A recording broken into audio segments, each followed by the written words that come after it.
suffit pas forcément de poser une bombe pour être un terroriste. Alors là, on entre peut-être dans des choses plus techniques. Alors d'une part, on peut être terroriste sans utiliser de bombe. Le terrorisme chimique ne fait pas forcément boum, il n'y a pas forcément d'explosifs. Et puis il y a d'autres aspects. Effectivement, enfin, le terme terroriste en fait est effectivement problématique parce que il induit d'une certaine manière un jugement. Et il est vrai que les terroristes des uns sont pratiquement toujours les résistants des autres. Il n'y a aucun groupe qui soit reconnu universellement comme terroriste, même la mouvance Al-Qaïda est prise pour ses partisans comme un mouvement de résistance, comme un mouvement de libération, mais pas comme un mouvement terroriste. Ça va être quoi la différence entre un guerrilleros et un terroriste?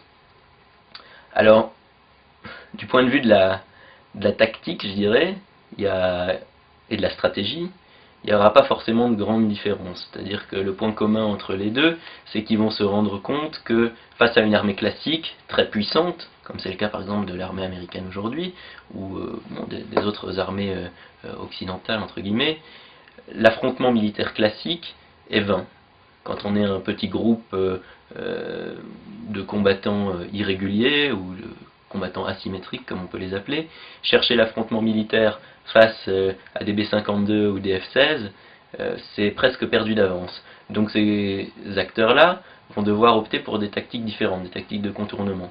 En fait, ils vont essentiellement se baser sur leur proximité avec la population pour se fondre parmi elle, pour se retirer quand l'adversaire attaque et pour attaquer quand l'adversaire se retire. Et ça, c'est pas nouveau parce que c'est Mao qui déjà dans les années 30 avait défini cela. Ce qui fait la différence, c'est la perception en fait.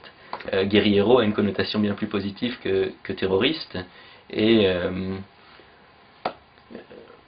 aucun adversaire asymétrique ne s'autodéfinira comme terroriste. Il va préférer se qualifier de guerriero, de combattant de la liberté, de résistant, mais bon, terroriste a une connotation négative évidente et ils ne vont pas s'appeler comme ça.